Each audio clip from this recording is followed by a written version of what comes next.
Good morning, welcome to Sports Radio 1310, The Ticket. George DiGianni, Train Station Fitness Show. My guest in the studio, friend, nutritionist from nutritionalprofiles.com, Jim Judd. I am glad to have you back. The last time you and I did a show, I believe, was in the old studios. That's right. It's good to be back, George. Thank you. It's good to have you back. Jim used to have his own radio show years ago, and he's all about nutrition. It has helped me with my company in the past, several years ago, and just a good guy and has some real detailed knowledge about nutrition. Today we're talking about a subject that I've already discussed a few times in the past, once not too long ago, and Jim's going to give us some information, maybe a different angle about how we can look at getting back to basics. Does your body recognize the food you eat? Does your body react to the food that it recognizes as opposed to what it doesn't recognize? Does your body react or does it respond? Which one is better? And we're talking today about the paleo diet. Do you know what eating paleo means? And the reason I ask, and it may sound trite to some people, is that there are many people who believe that they understand what paleo is and how to eat. And some of those people are poo-pooing the paleo diet. But they don't recognize that what they're reading is a version of the paleo diet. Right. Am I on? You're on. And whenever you said that, I have to tell you about someone that I was talking to recently, and they said, "Oh, I'm on the paleo diet."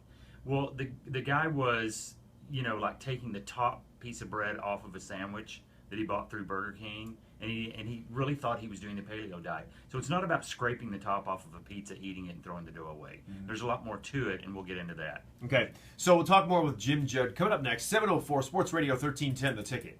7:12 Sports Radio 1310, The Ticket. George DiGianni, Train Station Fitness Show. I wanted to mention briefly, there's a company called Genetac who I've been researching. I love doing research, and this company is doing some excellent detailed work that will change what we ingest and how we move forever, or at least in my lifetime. And so more to come. I'll leave it there, but more to come here in hopefully the very near future.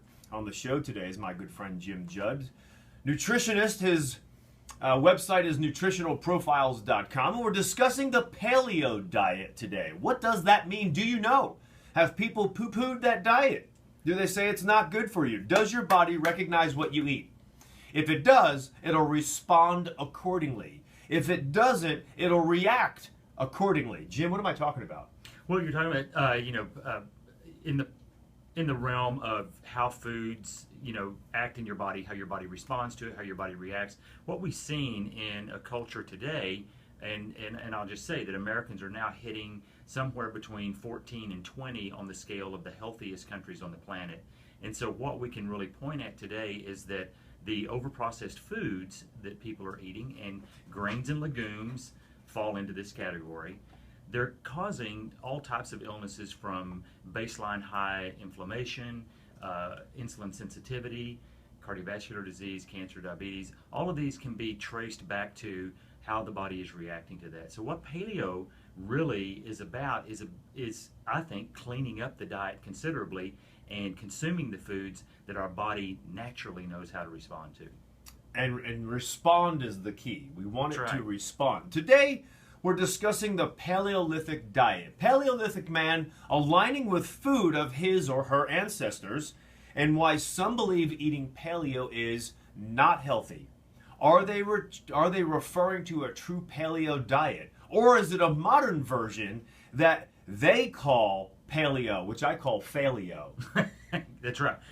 Because you will fail. Because when I'm showing people how to correctly move into paleo dieting, and I hate to use the word diet because it's really more of getting your body back to the foods that it naturally would consume. Let's just say everyone's on a diet. It doesn't matter how you eat, we're all on a diet.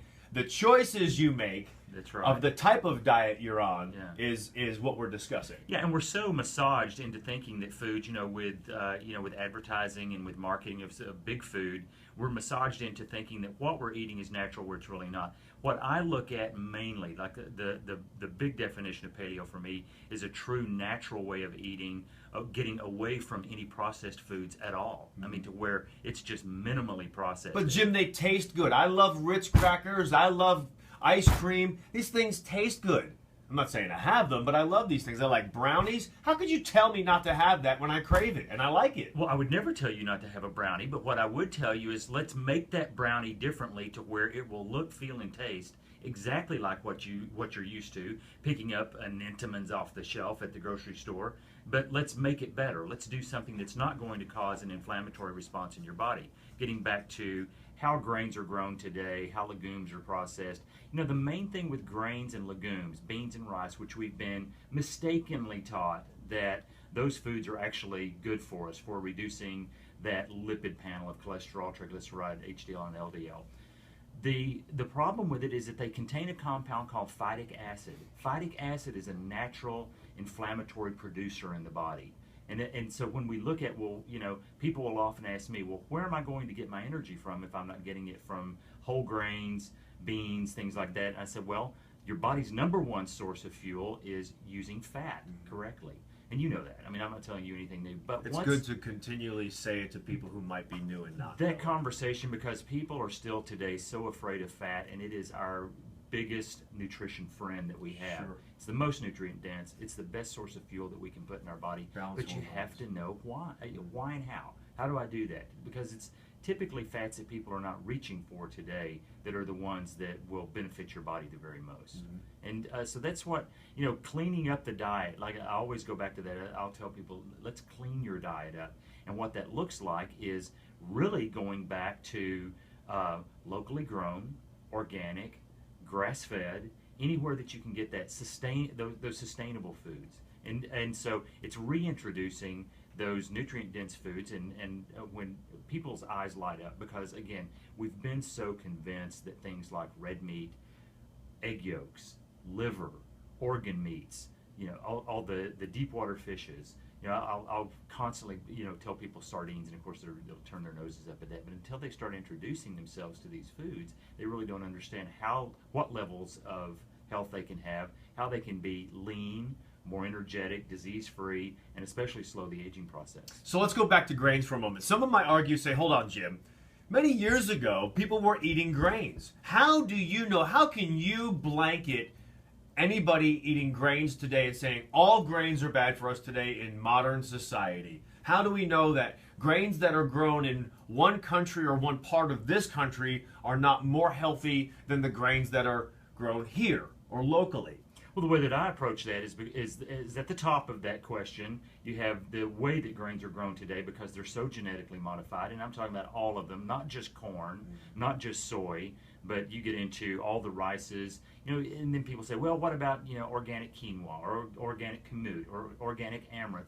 Well, yeah, those are certainly cleaner grains, but at the same time, they still have that high carbohydrate, high phytic acid content that gets in the way of proper metabolism. So if you're an athlete and you say, well, hold on, Jim and George, I need these high carbohydrates, your argument might be that it's got high phytic acid, which creates inflammation, which will slow down recovery from your workouts. Correct. It'll invite disease, may affect your stress levels, and so on and so on. Is that correct? That's correct. And the other thing, too, is think about your digestive system, because, you know, in that whole learning process, your digestive system starts with your teeth. That's the top of your digestive system. We've got a system that's open at two ends. You know, one has teeth. That's for starting to shred and chew the foods. A grain you can't put in your mouth, just picked. You can't put it in your mouth and chew it. It'll break your teeth off. We don't have the digestive system to do that. Now, hooved animals do. The grazing animals have that, but we don't. We're more of the smaller, swift-moving animals, and we need more fats and protein. Now, paleo dieting is not a high-protein diet by any stretch. I mean, high-protein diet is when you're getting into, as you know, as an athlete, is getting into your full body weight or more in grams of protein. Paleo dieting is really about at least half your body weight in protein, or a little bit more, just to sustain naturally good health. So what is the paleo diet if someone were to look at it? They're searching on Google or any other search engine, and they see 10 million pages for paleo diet. There's all these different comments and options. If someone were to look at it, how do they know they're looking at the right one? What does it look like? Well, if you're looking at a website that's got to start off with, the hard science that proves that once you start eliminating the inflammatory producing foods from your diet, and why that is, and the cascading of events that takes place whenever you start introducing more nutrient density and taking out inflammatory problem foods. Those are good websites, the ones that will really teach you the science first and then go into food groups and what to eat. And I wanted to answer your question, though, about athletes when they're saying, well, I need some good carbohydrates to fuel my body. Once again, fat being the best source of fuel, I teach them how to introduce better fats in there. But what we found on the higher carbohydrate starchy side that some just have to have, and I'm talking about people who are extremely lean, less than 9% body fat that need something like that. There's a wonderful food called Okinawan sweet potato. I don't know if you've heard of that. I've heard of it. I've never had it. It's purple when you cut into it. Now, you could just eat it right out of the ground. It's a tuber. But what we know about that is it contains very high levels of hyaluronic acid, which help to reduce inflammation in the body. So there are clean, higher carbohydrate foods that still fall under the category of paleo dieting that are safe to use. Just have to know what they are. Yeah. All right, so I'll go back now asking about the websites. Give me or give us some suggested websites. What are they? Do you know? One of the best ones that I like to refer to that posts good continuing research is a website called Paleo Mom. Paleo Mom. PaleoMom.com. And she actually gets into different ways of living with paleo, introducing your family to it, because a lot of times people say, well, I can't put my kid on that, Right. because my kid's got to have cereal in the morning. Yeah. I'm like, no, let's move to some uncured bacon, some eggs. There are ways to include good paleo breads in the diet. If a mom will get involved in baking some foods, there are some wonderful desserts that can be used in that for the kids. How do you bake a paleo bread without using grain? You use coconut flour. Oh, that's what almond Samantha flour. does. Yeah. Samantha does that with coconut flour. Yeah, there's all the way down to, I've got a recipe for molten lava cake, for those that need something like that. Yeah. But and it's made with coconut flour, coconut oil, bitter chocolate. Right. So a little bit of organic sugar. Whenever you're using the cleaner products, you really don't need much sugar in there for sweetening. There's a chocolate today, and I'll promote the ladies' company called Lily's. Yeah, Lilly''s, and she makes her chocolate with stevia. Mm-hmm. And we're so used to it, I don't know the difference. And I really want to qualify it by saying I don't know the difference in the first place, but I may have noticed the difference. There's no aftertaste, which I really like. Yeah. So you may want to try this. She has these chocolate bars, and Samantha and I'll go through like 2 of them a week. One each. Yeah. Per week. And we like them. They have coconut flavor. They have almonds in them. Some of them, and just good stuff. The Paleo Mom site. Yes. You said, George, go to sites that have great research. Right. If she's really a mom, how does she provide the research? If the research isn't there, she's just somebody who is a source that says, this is what I use and how I get my child to use it? No, she actually does a lot of research and then puts it on her posts it on her website. So it's a good one. But for those people who are trying to weed through that, they've got great recipes, great food lists at the same time, but the scientific research to back it up. And when I say scientific research, I'm like looking for the evidence that's there that shows that it dramatically reduces your chances of developing heart disease, Alzheimer's, and cancer. And when you see research and actual hard numbers that show how that does that, because our body really needs those amino acids that we get from protein and the essential fatty acids that we get from fats. And that's where we've sorely dropped off, or that the foods that we've been eating are so highly processed, whether it's chicken, beef, or fish. And once again, it's getting back to eating as naturally as you possibly can. We talk about using breast milk for a baby until they are weaned off, and then moving to the foods that you and I know to be healthier foods. So there's this transition phase. A question I have for you coming up next for new parents or about to be parents, how many mothers are really healthy enough to produce milk that will transfer into the baby that will be healthy for the baby? Yeah. Because we talk about how a mother's milk is supposed to be the best source of food for the baby.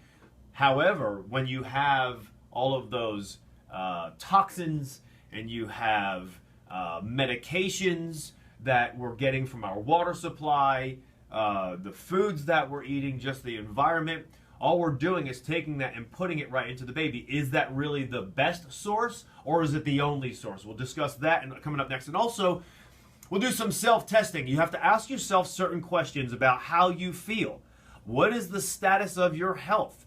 How do you feel in the morning when you wake up? When you go to sleep at night? Do you sleep throughout the night? What is your mood like? We're going to do a self-assessment, and Jim will take you through it to find out if what you're doing is the best for you. Coming up next, 725 Sports Radio 1310, The Ticket. 7FM, The Ticket. 733 Sports Radio 1310, The Ticket. George DiGianni, Train Station Fitness Show. My guest in the studio, Jim Judd, nutritionist. You can go to his website, nutritionalprofiles.com. We're discussing and defining what the paleo lifestyle is like. Are you eating the paleo diet the way it was originally designed by our ancestors? Without them really designing it, they just did it because that's all they really had. They didn't have brownies and ice cream and Ritz crackers and so on. Maybe they had goldfish. You think they had goldfish? So Jim is saying, hey, this is the way we should eat, not the way you think you should eat or want to eat. And this is probably best for us. For the research that we have now that tells us this is what's best for us. In the future, like I said, this company, Genetac, is going to redefine everything we ingest in our body, in our mouths, rather, for our body. And so what we say today may not be truthful tomorrow for everyone.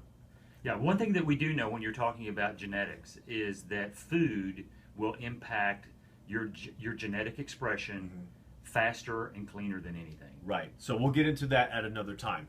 Right now, I left you with this question earlier about mothers who are breastfeeding, and is that the best source of food for the baby? At one point it was. But if you have an unhealthy mother, are you really doing your baby service, or are you setting them up for failure? Well, of course, that's a huge conversation that we could devote a whole... Is it a debate, or is there black and white truth to it? I think there is black and white evidence that it's still the best food that you can feed your baby. Now, you know, even if certainly, I mean, if you live in this country and you live in a city and you eat foods that you think, quote unquote, are good for you, just what we call a normal diet, the breast milk is not going to be as nutrient dense as it would be of someone who's just in nature having the perfect diet and great supplements and really watching themselves and making sure that they're detoxifying properly. But you got to remember that there's a fetus growing there. It's blooming and it's growing, and it's getting all of its nutrients to grow a healthy fetus from the mom anyway. Or an unhealthy fetus from the mom.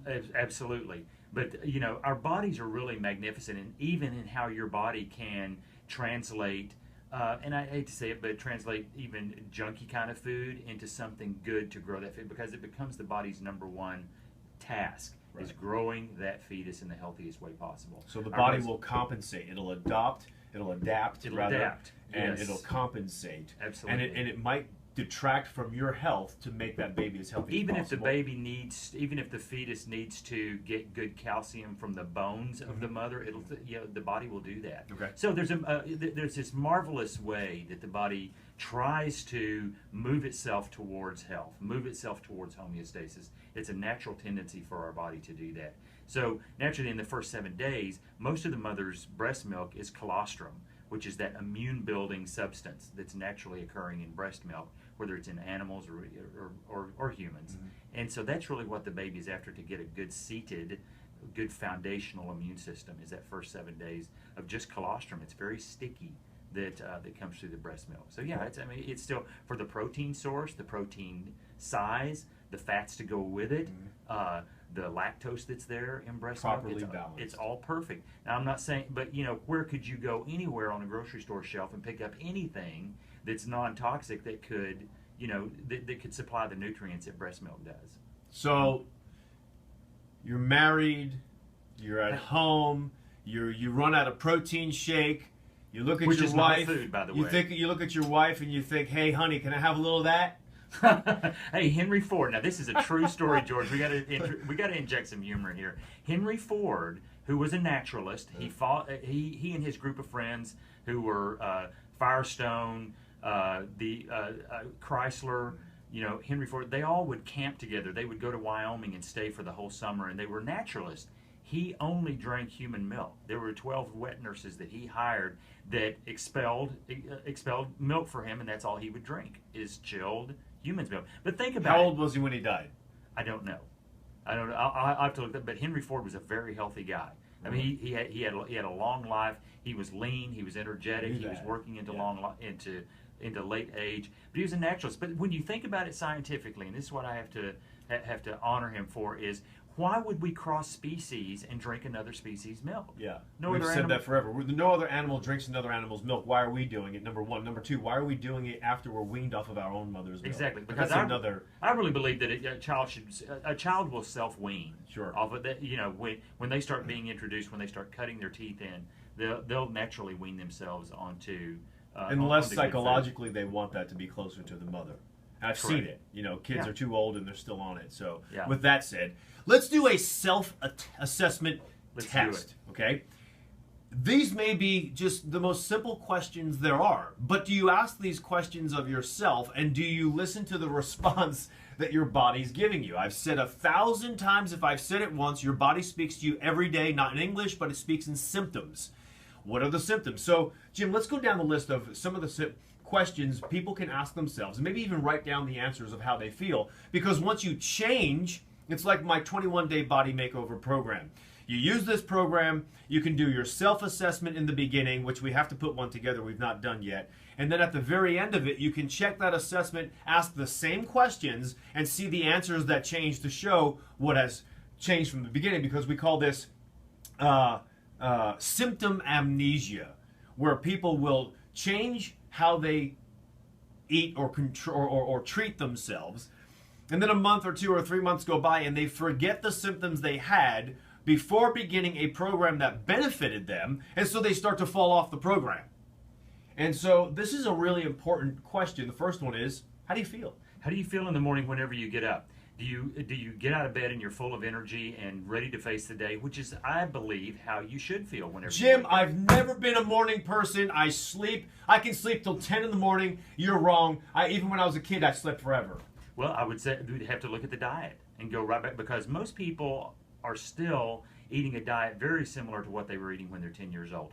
The habits are very hard to break, and so when we start going down that, because people say to me often, they'll say, well, yeah, I eat a good diet, and I said, well, that's relative. Let's talk about what your good diet is, and we'll see where we can poke holes in that. What about chemical imbalances in the brain? Does that have anything to do with somebody being a morning person or not? Absolutely. Yeah. But the number one driver of feeling good when you wake up in the morning is getting really good, deep, uninterrupted sleep of 7 to 8 hours. But also the food that will affect that. That's right, because food affects that dramatically, and you'd be surprised how many people do not sleep straight through the night to get that restorative sleep when you get up. And the other thing that I always ask is you need to have a bowel movement right when you wake up. You need to poop right when within minutes of getting up in the morning is how your body should naturally evacuate. Provided you have water, because if your colon is dehydrated, you're not going to go right away. Well, and that's a whole nother show too. Because you dehydrate, you lose water when you're sleeping. That's right. So that's important. Yeah, because your heart's beating, you're breathing, your lungs. The Japanese are have this lifestyle where they wake up,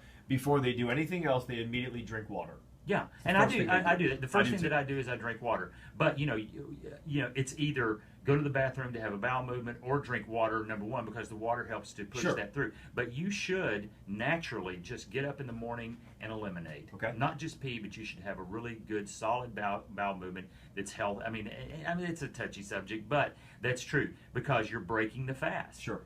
So that you can eat your break fast. You're breaking the fast and introducing food. So we'll talk about moods. Mm-hmm. All right, I want to get all of this in now. I also want to give people a couple of ideas of like how to start the day if you're trying to step into a paleo diet. Okay, but do you want to ask about mood? Well, because isn't it normal if someone's being an idiot while they're texting and driving and they're going 5 miles an hour in a 60-mile-an-hour zone, that you're supposed to be pissed off at those people? Or is it normal for us to just recognize where they are, drive around them, it's okay, that's where they are, they shouldn't affect our day, because we're gonna stay away from those type of people? Well, I'm not going to say that our topic today, paleo dieting, is really the panacea for adjusting that type of a mood, because You could also choose to live out in the country and away from the city. But I guess what I'm getting at, doesn't our lifestyle, our stressors affect the level of intensity that we have when we are upset? Absolutely. Okay. Yeah. So that, yes, and so you can develop a calmer approach to managing stress, because, like the example you just gave, I lump that into a category of how do you manage stress? Mm-hmm. How do you go around in traffic? How do you go around with the people you're working with? How do you go around with family? How are you dealing with the everyday things that everyone has to deal with? Do you have food cravings? This is a self-assessment. You say, George, everybody has food cravings. Is that normal, Jim? Well, I don't think true sugar cravings or salt cravings are natural, because if you want to level out your food cravings, because a lot of people say, oh, I have that automatic sweet tooth at 3 o'clock in the afternoon. Well, nobody has a sweet tooth. But what that translates to me is your body's not making energy properly. In other words, you're not dragging fat from your food or from your body into the cells to make energy. That's all that's happening. So your brain is saying, we've got to get quick energy. What's the quickest source? It's generally sweet, and it's generally a carbohydrate. But if you're fueling your body correctly, and when I say fueling your body correctly, and I also wanted to inject in here too, if you want to drop about 12 pounds in 2 weeks and dramatically impact your blood pressure, for all the people out there who have high blood pressure issues, and I have to say that I have one of my favorite people in the world, my beautiful Aunt Mary, who I've actually done this with in just the last few weeks. If you want to dramatically impact your weight and blood pressure, and possibly even segue off of a blood pressure medication, the paleo diet is one of the fastest, easiest, and most effective ways to do that. Not the Fadkins? No, not the Fadkins. All right, so we're going to come back with Jim in a while. We'll talk more about, there's one more self-assessment question that we haven't addressed, and is, does your skin look healthy? Is it clear? And is it glowing? Some guys may say, I don't care, but should you? And then we'll discuss more about the paleo lifestyle, something that you and I mentioned, or you mentioned to me during the break, that must be addressed if we've not addressed it already, okay? Great, and we also want to give a few food tips, too. Few food tips also. So coming back with Jim Judd, you can go to his website, nutritionalprofiles.com. It's 744 Sports Radio 1310, the ticket. 7 FM, the ticket. Universally. 752 Sports Radio 1310, the ticket. George DiGianni, Train Station Fitness Show. My guest, Jim Judd, his website, nutritionalprofiles.com. We're discussing the benefits of eating paleo. What is paleo? There's a website called paleomom.com that Jim shared with us earlier, and said you can find some really valuable information on there about the truth of paleo, I guess.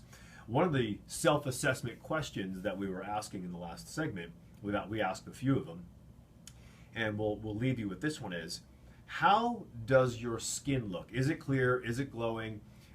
Is it tight?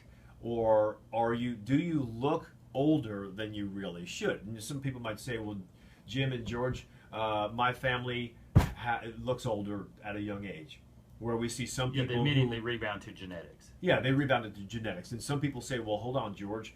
I look young because of my family, and I don't do anything for my skin, and I eat horribly. And while there's certainly truth to that, what are we saying for the masses? Well, whenever you get into the anti-aging benefits of paleo dieting, we know that anytime you stay lean and closer to your adult weight, and what I mean by that is whenever you hit the age of 25, 28, if you're a normal person and you've had normal weight, most people start to see that increase in weight, as you know, for the years of training that you did.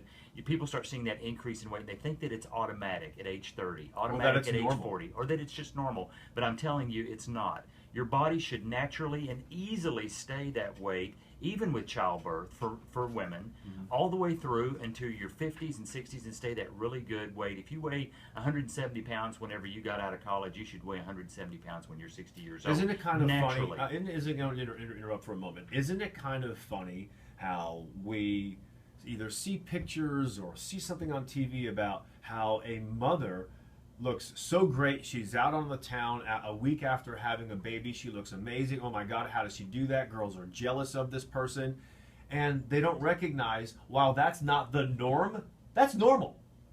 Which part's normal? about her being able to be out on the town a week later. Oh, that's totally normal. Yeah, and I go back. I have this conversation with. I use my mom a lot for sort of historical evidence of how especially with women, with having babies. And my mom said, she said I was in 1 week's time. She said I was back my exact same size that I was pre-pregnancy. You never see that anymore. But all of that comes with having with breastfeeding your child. If you can, if your doctor will allow you to do it, have a natural childbirth as opposed to C-section, which is so popular today. I just call that like designer pregnancy. But all of those things help the body to release hormones to lose weight properly and to get back to its normal size. So natural childbirth helps the body release hormones. Absolutely. Oh, absolutely. The baby traveling through the birth canal releases a plethora of cascading hormones that cause the body to start producing the right colostrum for the breast milk to start. Gosh, this was a pregnancy show.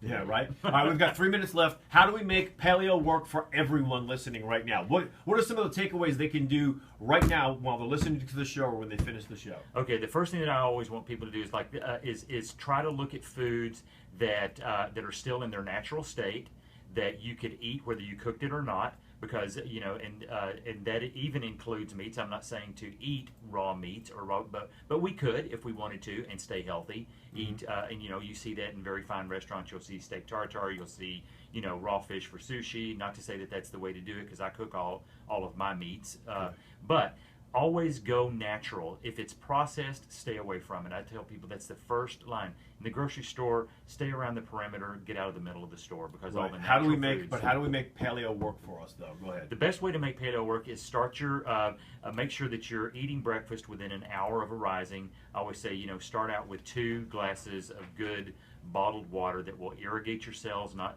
hydrate your cells, not just irrigate them. Breakfast choices, a good breakfast for paleo is good uncured natural bacon, some eggs poached. A breakfast that I'll eat often is 2 poached eggs with a half of an avocado, a handful of arugula with some olive oil. They're wonderful breakfast. You have tons of energy. It takes you all the way through without having that crash mid-morning. Then lunch can be another handful of greens because greens are so available today. Years ago when I first started talking about the Paleolithic diet back in the late 90s, when I was first introduced to it, it was very difficult to find good greens already prepared. I mean, it was you had to do it yourself or you couldn't do it. But today you can walk in and still buy at a really good price. There's great grocery stores, whether it's Whole Foods, Central Market, Trader Joe's, where you can buy these already prepared. Tons of vegetables. Oh, and one thing is when we start talking about feeding children and getting good nutrient-dense foods in the child, I fed a 5-year-old recently. I grilled some liver and made mashed potatoes out of cauliflower. It's just steaming the cauliflower, putting some natural grass-fed butter on it, steaming it. Came back for seconds at 5 years old. So that when foods are cooked properly, they're natural and they're seasoned correctly, kids will go crazy. Doctors are having a heart attack when you're talking about bacon, uncured or not. You have 1 minute. Rifle. There's a misunderstanding of the role that fats play in running our bodies efficiently to keep our bodies lean.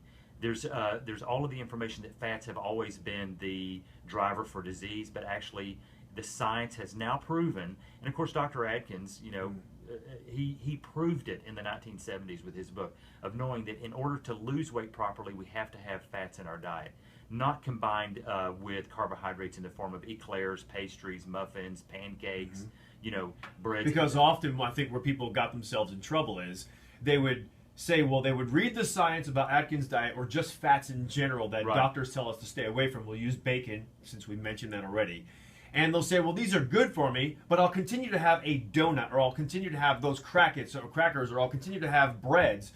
No, you cannot do both because now you are inviting disease. That's correct. You're inviting inflammatory illness, and that's in the form of the gut, whatever. But it's so to teach people, it's such a wonderful thing to teach people, well, what can I reach for? If it's a teaspoon of really good organic coconut oil right off the spoon, the craving goes away, you're giving your body a fuel, it's starting to burn fat naturally because it's a medium chain triglyceride, it balances the lipids. There's a whole paradigm shift, George, occurring where people are starting to understand that the foods, the nutrient-dense foods, which fats are right up at the top of that list, those are the ones that keep our bodies healthy the longest. Right, and we've talked about coconut oil many, many times. Jim, thank you for joining me on the show. Great George, job I loved today. it. Thank you for having me back. Nutritionalprofiles.com. And are we ready to talk with the T-Box? Morning, guys. George. Hi. How are ya? I'm good. How are you? We are in bright sunshine. Where? How about that? At the Las Colinas Country Club, There you go, babe. You're close. North Texas LPGA Shootout. I was there about 2 weeks ago. Any hot bitches? Doing? Hey. For what? What were you here for, George? I was there for a meeting. That's actually where Michael Dell used to have his board meetings. I used to train him there when he would come in town. At Las Colinas Country Club? Yeah. When's the last time he worked out, you think? Say it again. When's the last time you think he worked out? Oh, I think he works out all the time. He's not worth you anymore. Well, ha. Really. Thank you. Okay, so the difference between him when you trained him and Cuban, since they're both, high energy entrepreneurs, a lot of similarities, or were they totally different in the gym? Totally different. Really? Yeah. Mark Cuban had this unique way, maybe he just didn't have a lot of lactic acid buildup, of not feeling pain. And when I would train him and give him a stupid number for him to perform, he would lose form, of course, like everybody else would. It's not like he was superhuman, but in some sense he was, because the burning in the muscle is not what stopped him from performing the exercise.